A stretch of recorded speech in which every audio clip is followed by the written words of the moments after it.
Hey folks, hi! Welcome back to day 9 of Advent of Code 2024. In case you are new here, I am Jatin Kumar Malik. I'm a principal engineer who absolutely loves solving these problems every year. And if you haven't checked out and you're starting this directly from day 9, I would recommend you to check out my playlist here, which has spoiler free discussions from day 1 to day 8 in order to help you to solve the problem yourself and write some code. And today I'm presenting you from a nonagon face cutout because it's day 9. So let's get started. And yeah, as you can see, I'm a little late here and recording the video and solving the challenge because I wasn't really feeling good last night. So I'm feeling pretty good now. So let's jump right into it. And if you open the day 9, so the problem today is called Disk Fragmenter. And let's read it. So another push of the button leaves you in the familiar hallways of some friendly amphipods, and this seems like a puzzle from 2021. Good thing you each somehow got your personal mini submarine. The historians jet away in search of the chief. We are still searching for the chief, which started in episode 1, and mostly by driving directly into the walls. That's some Harry Potter shit. While the historians quickly figure out how to pilot these things, you notice an amphipod in the corner struggling with his computer. He's trying to make more contiguous free space by compacting all the files, but his program isn't working, so you offer to help. He shows you a disk map, your puzzle input he has already generated. For example, so we are given puzzle input. So this is basically a disk map. So if I have to write here, this is a disk map. And the disk map uses a dense format to represent the layout of files and free space on the disk. The digits alternate between indicating the length of the file and the length of the free space. I see. So what it is saying is that it's alternating between length of the file and the length of the free space. So if I had to write it down, this is basically length of the file, and the blue one is over here, length of the free space. Okay, sounds good. So a disk map like 1, 2, 3, 4, 5. So we are given another example, 1, 2, 3, 4, 5 will mean that it represents a 1 block of file, a 2 block of space, and then another 3 block file. So this is file, and then this is file. And these are my spaces in the memory. Okay, sounds good. And then a 5 block space. Similarly, a disk map of 90909 would basically means that there are 3 9 block files in a row with no free space between them. And each file on the disk also has an ID number based on the order of the files as they appear before they are rearranged. Okay, so I think to recognize each of this file, we also have some ID, and they start from 0. So the disk map 1, 2, 3, 4, 5 has 3 files. 1 block file with ID. So let's write ID with orange. So this has an ID 0. And the next file is a 3 block file, which is this, the ID 1. And this has ID 2. So using one character for each block where digits IDs are file IDs and dot is a period is a free space, the disk map 1, 2, 3, 4, 5 represent these individual blocks. So we are unpacking them. So if we can unpack these right here, this would become 0 dot dot 1 1 1 dot dot dot dot 2 2 2 2 2. And what we are doing is nothing but, because the first file is just 1 block file, so we are taking a 1 digit. This is a 3 block file, so we are taking 3 digit, and this is a 5 digit file, so 5 block file, so we are taking 5 digits or 5 blocks. And similarly, the space in between here is 2, so we are taking 2. Space in between here is 4, so we are taking 4. Sounds good. So similarly, we are given, like, if we were to expand the original example, this will expand into something like this string. So let me copy paste this here. So we can take a look at it. Sounds good. And now let's see it. So similarly here, if we were to give an ID to each of these numbers, we can see that we are alternating between the file and the space. So it would be something like 0, 1, 2, 3, 4, 5, 6, 7, 8, and 9 files. So once we are able to find the IDs, representing this into this becomes really simple. So you multiply ID into the length, and then you multiply space into the space length. So, and then ID by length, space by length. So this becomes 0 into 2, 2 zeros. Then it becomes space into 3, 3 spaces. Then it becomes, looking at this, 1 into 3, because 1 is the ID and the length is 3 blocks. So this becomes like this. And then you have another 3 spaces. You have one file with ID 2, then you have 3 spaces, then you have length of 3, and so on. So you can expand this into this. And it might get confusing, but if you try to write it down and do a dry run, it should be fairly easy for you to represent that. And funny story, this reminds me of this problem. I think 4 or 5 years back, I went to Google to give an interview, and they made me fly to Bangalore, and I went to their office, and there was one of the very interesting questions which followed a very similar pattern. I'll try to find that question. And if you know me personally, and if I have ever taken any interview of you when I was working in Uber, I was working as a bar raiser, and I reused that question from Google in a lot of my interviews because it was a really interesting question, and that was very similar in terms of the length of the file and the space. So I will try to find that original question and link it up here for you to try to solve it yourself. But let's move on and see, once we have this representation of the files, what do we have to do? And then this is our compact representation of the file, which they are calling like a disk map. So once we are able to represent this like this, let's make some space. It says that the amphipod would like to move file blocks one at a time from the end of the disk to the leftmost free space block until there are no gaps remaining between the file blocks. As soon as I read the title, I smiled because I fondly remember fragmenting files on my Windows XP. I'll try to find like a screenshot. If you haven't used Windows XP and like old mechanical drives, this used to be a very popular thing to do, because over time, if you're using mechanical drives, the data would be fragmented across the drive, and your drive headers would have to work really hard to find files as you jump through your OS from a file to file. So it would be recommended that every month you run the defragment tool, which would basically take all the files and then put them together so that it's easy for your hard drive mechanical arms to find the location of the drives, and there is not a lot of jumping around the spindles. This is not a problem anymore with the modern SSDs and NAND flash drives. But if you're still running old mechanical drives, look into that. It is probably will help you get some more speed out of your drives. And okay, let's read forward. So we want to move these files, and for this disk map 1, 2, 3, 4, 5, the process looks like this. So let's copy this string and then see what we are doing. So initially, the first line was the representation of our disk map, expanded into it. And then if we take a color here, we can see what we have to do is we have to take the rightmost file and we have to put it to the leftmost free space. So here, if you see in the second row, this becomes 0, 2, space, 1, 1, 1, 4 spaces, and then 4 twos. And then you basically put 1 space here. And then you take the rightmost file and then you swap it here. So this becomes this. And then you can see this like becomes the whole, like you are able to remove all the free space between the files.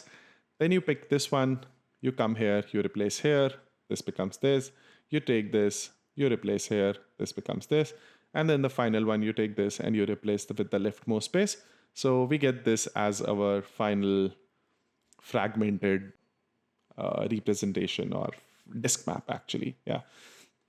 So I think similarly, we can look at how the file compacting would happen to this one right here. Perfect. So let's see, I think we can do a similar exercise here with our pin, that this was the initial representation of the space the initial representation of our disk map expanded as file space. And yeah, so let's get started. So in terms of doing this file compacting process, we take the rightmost file and we try to put it to the leftmost space available, which is here. And then the 9 comes here. Then you take this 9, you swap it here. Then you take this 8, you swap it here. Then you take this 8. And now there is no space left, so you swap it here. You can see. Then you take this 8, you swap it here, and then so on. Once you do, this is your final compacted disk representation, where you can see now all the files are together and now all the free space is also clumped together. So now what we have to do is we have to calculate the final checksum of this final representation.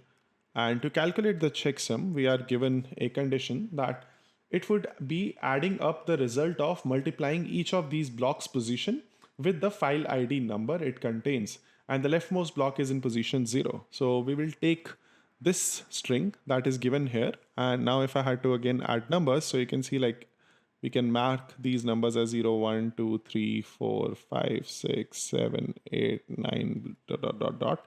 And how we are doing it, we are just multiplying that. So 0 into 0 plus 0 into 1. So this is the index and this is the number of the file. And then plus 2 into 9 plus 3 into 9. And unlike that day where we had to ignore the board mass, we will definitely follow the brackets and the multiplier and the operators here. And similarly, we will go and do 4 into 8. And we will do a sum of it. And at the end, the checksum of this comes as 1928, as given as in the example. So now the problem is fairly straightforward. I think once we break it down, it does help understanding what is happening and what we need to do. So we need to compact the disk map that is given to us and then calculate its checksum.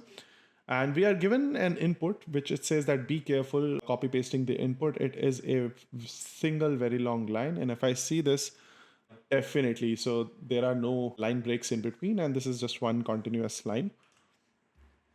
And I think now would be a good time for you to pause and think about the problem, that how you would approach it. We have to do two things. As we discussed, we need to first try to expand the disk map into a representation of the file and space, like basically file storage. And then in the second step, we have to do the disk compaction process, where we are doing a bunch of moving the data from the rightmost part of the disk to the leftmost empty space of the disk. And as a final step, we have to calculate the checksum and feed it to the puzzle to move on to the part 2. So pause, grab a copy, pen, paper, open your IDE, and try to find out like what would be the best way to solve it. And then once you are back, we will discuss some approach and some hints as I'm thinking about this problem. Yeah, so if you're still here looking for hints, essentially, I think the two things that you need to think about is how you can represent this disk map when we are expanding it. And I think the thing that comes to my mind is like a list or an array based on what programming language you use, because you can see we are meddling with a lot of indexes and the values.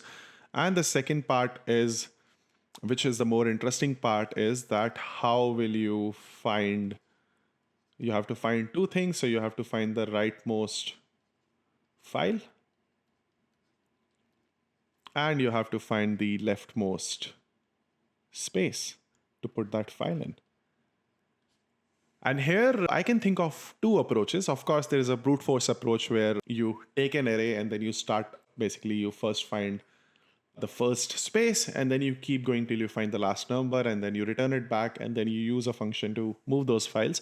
But I think it immediately reminds me of a two-pointer problem that rings a bell in my head, where if I were to take an example to explain it, how I would solve it is by just taking 2 pointers and I'll call it like a pointer I and pointer j. Let me use a different color.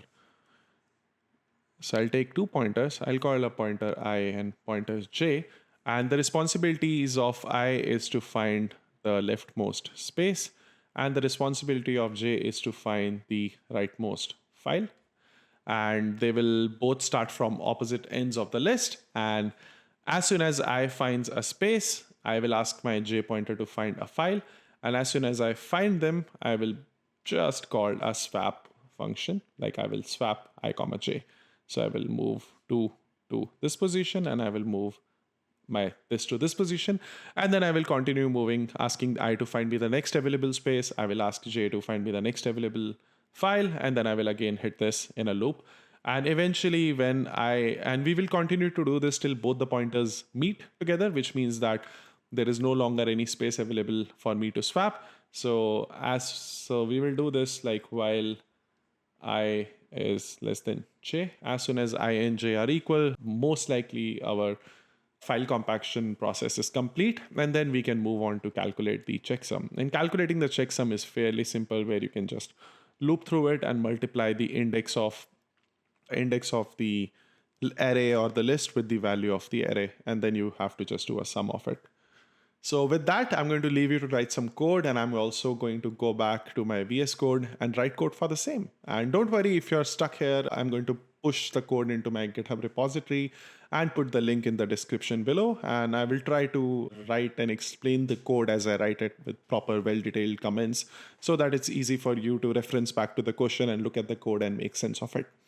So yeah, all the best. Hey, and we are back. As you can see, we have received a gold star. And as we discussed, I basically tried both the approach. As I initially said, I think following a two-pointer approach made a lot of difference. And in my code, I have written down both the brute force approach and the two-pointer approach.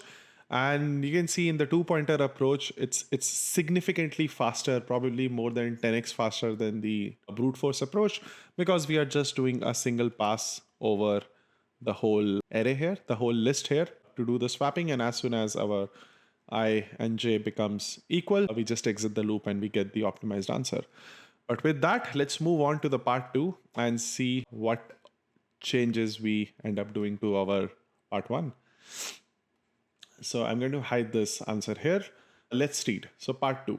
Upon completion, the two things immediately become clear. First, the disk definitely has a lot more contiguous free space, just like the amphipod hoped. Second, the computer is running much more slowly. Maybe introducing all of that file system fragmentation was a bad idea. And this links to a Wikipedia article. And I was thinking the same thing when solving the problem, that when we try to do this, because we are not moving the files and we are only moving the blocks in different places, when you come here, you can see that all the blocks of the files are split across. So you have C1.8 is here, and then 3.8 is here. And similarly, I think we have the complete fragmentation going on for all the files. And the process to fix this is called defragmentation, not fragmentation. Anyways, let's read what do we have to do and how we can fix that. The eager amphipod already has a new plan. Rather than moving, okay, I was doing kind of a foreshadowing here. Rather than moving the individual blocks, he would like to try compacting the files on his disk by moving whole files instead. That does sound like a smart idea. So this time, attempt to move whole files to the leftmost span of free space blocks that could fit the file. Attempt to move each file exactly once in order of decreasing file ID number, which means that we will start the file with the highest file ID number and then go to the lowest.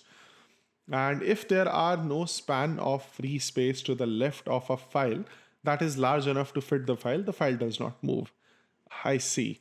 So let's try to dry run this example.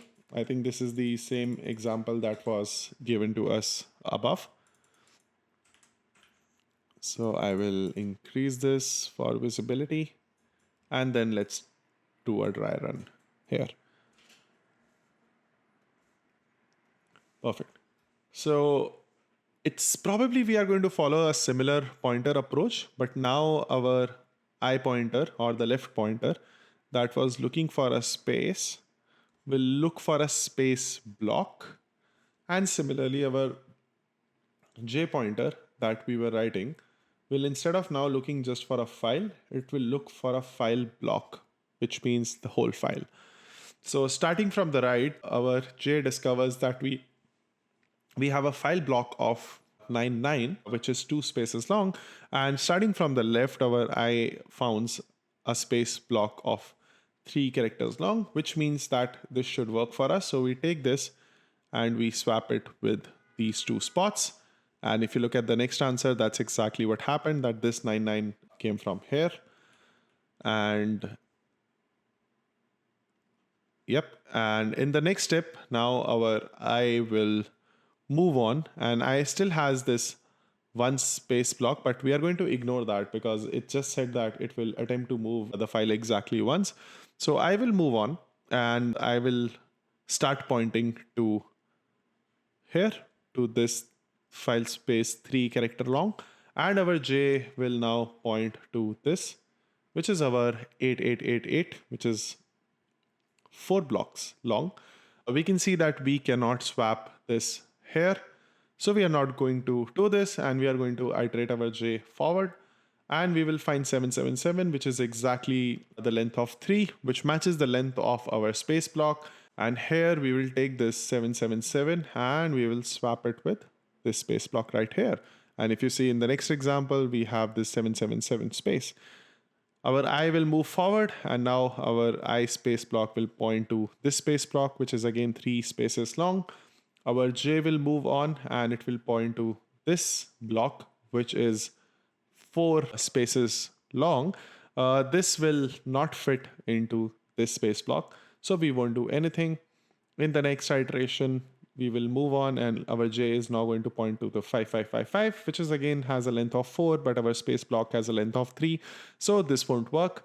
So we will not do anything. We will again move forward and we will reach 44, which has a length of 2, and our space block has a length of 3. So we will take this and we will swap it here. And as you can see, like we got 444 here. And then we will, our J was already at this block. We will move on to the next block. The I will point here, but the J will point here. And since now our I less than J condition is not fulfilling, we will exit, and this will be our final answer.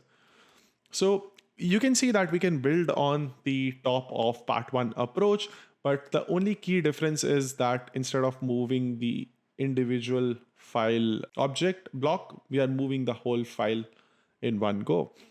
And let's read forward. So the process of updating the file checksum is the same. So we will follow the same one where we will just multiply this with the file ID with the index ID in the location. So that would be the same. But this time when we do the same thing for this, the answer comes as 2858 for the example. And now we have to, starting over, we have to compact the original puzzle input, which was the disk map hard drive, using this new method. And then we have to calculate the checksum. So again, now is a good time for you to pause and think. I already have given a hint of how we are planning to approach this. So yeah, now take a moment to think about this problem. How will you approach this? And remember, we have to take care of finding the block of space and block of files. I think that is the core of the problem. So if we have to talk about like hints here, you first need to find out how you can find these block of space, free space, and the block of file, a whole file. And then the second part that is also very interesting is to find if the file will fit, if the file will fit in the space block that you have. And if not, how would you move to the next file? Because we have to use the space from left to right, and we don't want to save that. And that's important because we are moving in a decreasing order from the right of the file. And with that, I will leave you to write some code here. As always, I'm going to push my code to GitHub, but I'm going to take a stab at the code. And to keep things simple, I'm just going to expand my existing part 1 solution to work for part 2. So all the best. And yep, we are done with the part 2 as well. Followed the exactly same approach, and I built on top of the existing 2-pointer solution. It did took a couple of seconds to get through the whole input, but we were able to get the answer. I definitely think there is a more optimized version that we can think of, but I think I'm going to leave that opportunity to you. So why don't you find a way to improve my code and raise a pull request on my Git repository? I think I will link it somewhere below or on top here. And I would be happy to review your code and accept patches in the repository. But that's all for now. Returning back to our Advent of Calendar, our ASCII art is starting to take some shape. And if you liked solving this with me, please like, share, and subscribe. And share this video with your other engineer friends who are also solving this puzzle. And let me know how I can make these videos better. And with that, I will take your leave and bye bye.